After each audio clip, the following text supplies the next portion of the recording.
Hello, ಎಲ್ರಿಗೂ ನಮಸ್ಕಾರ. ನಾನಿವತ್ತು ನಿಮ್ಮ ಜೊತೆ ಒಂದು ವಿಷಯನ ಶೇರ್ ಮಾಡ್ಕೊಳ್ಳೋಣ ಅಂತ ಬಂದಿದ್ದೀನಿ.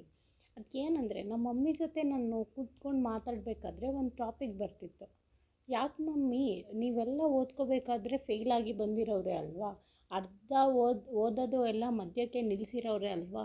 ಮತ್ತು ನಾವು ಮಾತ್ರ ಒಂದು ಸಬ್ಜೆಕ್ಟಲ್ಲಿ ಕಮ್ಮಿ ಮಾರ್ಕ್ಸ್ ತಂದರೆ ಏನಕ್ಕಷ್ಟು ಕೋಪ, ಇಲ್ಲ ಒಂದು ಸಬ್ಜೆಕ್ಟ್ ಫೇಲ್ ಆದರೆ ಏನಕ್ಕಷ್ಟು ಕೋಪ, ಅದೇನೋ ನಾವು ಫೇಲ್ ಆಗಬಾರ್ದ, ನಾವು ನಮ್ಮ ಫೇಲ್ಯೂರ್ಸಿಂದ ಕಲಿಬಾರ್ದಾ ಅಂತ ಕೇಳ್ತಿದ್ದೆ. ಅದಕ್ಕೆ ನಮ್ಮ ಮಮ್ಮಿ ಒಂದು ಉತ್ತರ ಕೊಟ್ಟವ್ರೆ. ಏನಂತ ಗೊತ್ತಾ? ಮಿಡಿಲ್ ಕ್ಲಾಸಲ್ಲಿ ನಾವು ಎಷ್ಟು ಕಷ್ಟ ನೋಡಬೇಕೋ ಅಷ್ಟೆಲ್ಲ ಕಷ್ಟ ನೋಡ್ಬಿಟ್ಟು ಬಂದಿರ್ತೀವಿ. ಎಷ್ಟು ಫೇಲ್ಯೂರ್ಸ್ ನೋಡಬೇಕೋ ಅಷ್ಟೆಲ್ಲ ಫೇಲ್ಯೂರ್ಸ್ ಎಲ್ಲ ನೋಡ್ಕೊಂಡು ಬಂದಿರ್ತೀವಿ. ಫೇಲ್ಯೂರ್ಸಿಂದ ನಾವು ಕಲ್ತಿರೋದನ್ನು ನಿಮಗೆ ಬಳಸ್ತೀವಿ.